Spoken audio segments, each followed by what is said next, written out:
Sejam bem-vindos a esta aula. Hoje é a nossa última aula desta série que nós temos feito sobre várias pessoas que seguiram o Senhor Jesus.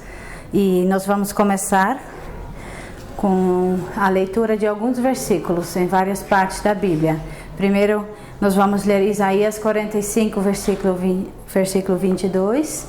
Depois, Isaías 55, versículos 6 a 7. E por último, 1 Timóteo capítulo 1, versículo 15.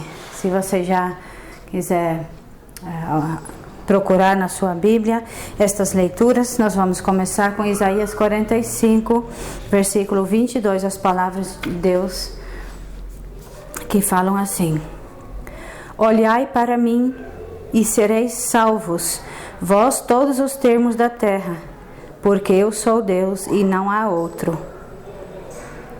Isaías 55, versículos 6 e 7. Buscai ao Senhor enquanto se pode achar, invocai-o enquanto está perto. Deixe o ímpio o seu caminho e o homem maligno os seus pensamentos, e se converta ao Senhor, que se compadecerá dele. Torne para o nosso Deus, porque grandioso é em perdoar. E por último, 1 Timóteo capítulo 1, versículo 15. Esta é uma palavra fiel e digna de toda aceitação, que Cristo Jesus veio ao mundo para salvar os pecadores, dos quais eu sou o principal. Bem, hoje nessa última lição dessa série, nós vamos revisar um pouco o que nós aprendemos durante esta série. Se você não assistiu algumas dessas lições, você pode procurar no canal do YouTube as aulas que você perdeu, né, sobre as pessoas nesta série. Pessoas que seguiram o Senhor Jesus. Talvez no início dessa série você tinha uma ideia sobre que tipo de pessoa seguiria o Senhor Jesus, né? O que tipo de pessoa poderia ser um crente, né? Talvez você tinha algumas ideias sobre isso no início ou antes dessa série. E eu gostaria de saber se essa ideia mudou ao longo da série. Esta ideia que você tinha das pessoas que seguem o Senhor Jesus mudou? Você chegou a compreender melhor que tipo de pessoa o Senhor chama para si? Nós vimos, né, uma variedade muito grande de pessoas nestas lições. Por exemplo, a gente viu José e Maria, pessoas humildes que temiam ao Senhor. E nós sabemos das coisas que foram escritas sobre eles e as coisas também que a Maria cantou ao Senhor. Nós entendemos que ela era uma pessoa, e José também, que tinham entendido por que o Salvador tinha que nascer. Ela tinha entendido que o Salvador nasceu para salvar eles dos seus pecados. Mesmo que o Senhor Jesus foi o filho que nasceu dela, ela entendeu que ele era o Filho de Deus e que ele veio para salvar ela dos seus pecados. E ela louvou a Deus por isso. E ela agradeceu e engrandeceu a Deus por ter vindo e salvar ela de seus pecados. Também nós vimos os pastores, pessoas bem diferentes, trabalhadores duros, né? Que ouviram a mensagem de Deus lá no campo. E eles ouviram com reverência. E nós podemos saber pela reação deles que eles já estavam esperando pelo Salvador, porque quando ouviram a mensagem que o Senhor Jesus tinha nascido, imediatamente eles se levantaram e foram procurar o Senhor Jesus Cristo. Também nós aprendemos sobre o oficial do exército, um homem importante, um homem de estatura, até de riquezas, né, de importância na comunidade. Uma pessoa talvez rica, mas ele se sentiu indigno. Ele era uma pessoa humilde que entendeu que ele era um pecador. Ele disse que ele era indigno de receber o Senhor Jesus na sua casa. Por quê? Porque ele tinha entendido que o Senhor Jesus era o Filho de Deus, que ele era de fato Deus e que ele mesmo, ele próprio era um pecador diante desse Deus Ele se sentiu indigno, ele também creu que o Senhor Jesus Cristo podia salvar dos seus pecados e que ele tinha poder sobre a vida também. Vimos também Maria, uma dona de casa, que recebeu o Senhor Jesus em sua casa. O Senhor Jesus frequentava muito a casa dela e da irmã e do irmão Lázaro, né? Ele estava muitas vezes na casa deles. E nessa ocasião que nós aprendemos que ela deixou tudo de lado, tudo dessa vida, mesmo as coisas boas, as coisas legítimas, mas quando o Senhor Jesus estava na casa dela, ela deixou tudo de lado para ouvir, e ouvir com seriedade, e ouvir com cuidado as palavras do Senhor Jesus. Também aprendemos sobre Zaqueu, um homem rico, mas tinha roubado muito do seu dinheiro, né, de outras pessoas. E pelo que acontece com ele, nós podemos entender que ele tinha entendido, que ele tinha visto a pecaminosidade do seu coração e que ele tinha se arrependido disso. E ele não tinha medo de passar vergonha na frente das outras pessoas a fim de ver o Senhor Jesus. Ele até chegou a subir numa árvore para poder ver ele. Ele não se importava mais com o que as pessoas pensavam sobre ele. Ele já tinha entendido que ele era um pecador. Todas as pessoas já sabiam, agora ele também sabia, ele tinha entendido. E com grande urgência ele desejou ver o Senhor Jesus. Até que o Senhor Jesus entrou em sua casa, e nós podemos ver pela atitude de Zaqueu que ele tinha se arrependido dos seus pecados e que ele queria muito virar as costas para o pecado e deixar de lado tudo que ele tinha feito de errado. Agora ele desejava agradar ao Senhor Jesus. E uma mulher pecadora, uma prostituta, pior de todas as coisas, que muitas pessoas olham assim. Muitas pessoas pensam que nós somos muito melhores do que ela. Mas ela tinha encarado seus pecados. E ela tinha se arrependido. E ela amava muito ao Senhor Jesus. Ela era muito grata por todo o perdão que ela tinha recebido. E ela estava disposta a dar o mais valioso que ela conseguia comprar ao Senhor Jesus, para mostrar sua gratidão e sua fé no Senhor Jesus. Também aprendemos sobre dois convocados que queriam ficar com um pé no mundo e outro pé seguindo o Senhor Jesus. Mas o Senhor Jesus deixou muito claro que se era para seguir a Ele, que seria com toda a vida, com uma mudança no coração e com muita dedicação somente a Ele, com muita seriedade. Aprendemos também sobre crianças, e isso inclui também adolescentes, que entendem com mais facilidade que existe um Criador, que nós somos pecadores diante dele, e crianças estão vivendo no tempo melhor de sua vida para buscar ao Senhor Jesus, que ainda não entregaram completamente a sua vida ao pecado, mas que também precisam do perdão.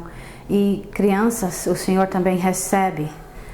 Crianças também podem seguir o Senhor Jesus, adolescentes também. E o Senhor Jesus, quando nós oramos a Ele, sendo jovens, sendo crianças, sendo adolescentes, Ele responde às nossas orações.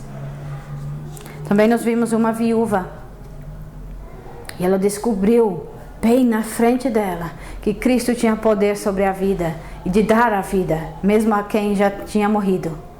E o ladrão na cruz também descobriu quem era realmente o Senhor Jesus, que Ele era Deus, que Ele estava morrendo pelos pecados dele, bem ao seu lado. E mesmo neste sofrimento, o Senhor Jesus perdoou os seus pecados. E Ele, ao morrer, entrou no paraíso de Cristo. É maravilhoso, todas estas pessoas tão diferentes que seguiram o Senhor Jesus. Muitas pessoas bem diferentes, mas talvez você pense, mas isso não tem nada a ver comigo, eu não sou como nenhuma dessas pessoas e essas coisas não me interessam muito. Eu não estou pronto para seguir o Senhor Jesus, eu nem quero, talvez. Eu não sou como essas pessoas. Mas você sabia que você tem algo em comum? Mesmo essas pessoas sendo bem diferentes de você, tendo vivido num tempo bem diferente de você, numa cultura bem diferente, mas nós todos temos algo em comum com elas. Porque a Bíblia fala assim, em Romanos 3, versículo 23, porque todos pecaram e destituídos estão da glória de Deus. Todos nós pecamos, eles e nós também. Por isso, estas lições têm muito a ver com você. O Senhor chama pecadores ao arrependimento, como lemos no início desta lição, né? E Ele tem chamado você ao longo desta série de lições e talvez já ao longo de muitos anos. Ele tem chamado você. Você já ouviu a sua voz? Você já deu ouvidos? Você já respondeu? Você já entendeu que você precisa dele? Você já está pronto a admitir e encarar o fato de que você realmente é um pecador? Que você não é nada diferente de outras pessoas, que o pecado também reina em seu coração. Você está pronto a confessar isso ao Senhor? Talvez pareça algo muito difícil para fazer. Talvez pareça algo humilhante fazer. Talvez para você pareça algo horrível para fazer, para dizer que você é um pecador. Mas na verdade não há coisa melhor que você poderia fazer na sua vida do que confessar ao Senhor que você é um pecador e clamar por perdão e uma nova vida, um novo coração. Porque fazendo isto você vai experimentar o que todas essas pessoas experimentaram, o grande poder do Senhor Jesus Cristo e seu grande amor, a sua graça, a sua misericórdia, a sua culpa que você sente na sua consciência cada vez que você peca contra Deus, cada vez que você se lembra de algo que você fez no passado, que você sabe que você pecou, toda essa culpa será removida de você. E seus pecados perdoados, como se você nunca tivesse pecado. E você receberá um novo coração, você será uma nova pessoa. Uma pessoa que ama a Deus. Uma pessoa que quer virar as costas para o pecado. Uma pessoa que recebe respostas às suas orações. E a promessa de vida eterna. Assim, se você fizer isto, será o seu testemunho também, como foi dessas pessoas que nós aprendemos, para a glória do Senhor Jesus Cristo, que está escrito em Romanos capítulo 5, versículo 8. Mas Deus prova o seu amor para conosco. E você pode, se você se arrepender e receber perdão, dizer, mas Deus prova o seu amor para comigo, em que Cristo morreu por nós, sendo nós ainda pecadores. Segue o exemplo destas pessoas. Ainda hoje, busque ao Senhor Jesus. Você já ouviu tantas vezes, talvez. Você não entendeu que você precisa dele. E que receber o perdão dele, a salvação, a vida eterna, a melhor coisa a ser buscada, a ser recebida. Vamos cantar um hino maravilhoso que fala sobre isso, o hino de número 7. Primeira versão do nosso cenário. E nós vamos cantar as primeiras 3 estrofes. E que a benignidade e a misericórdia do Senhor possam falar muito alto ao seu coração hoje. Que você possa se arrepender dos seus pecados e conhecer este Deus tão bondoso e tão misericordioso.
você gostaria de receber a folha de atividades e as leituras bíblicas que acompanham a lição de hoje, envie um e-mail para contato@igrejabatistareformada.org.br e as enviaremos para você semanalmente em formato de PDF.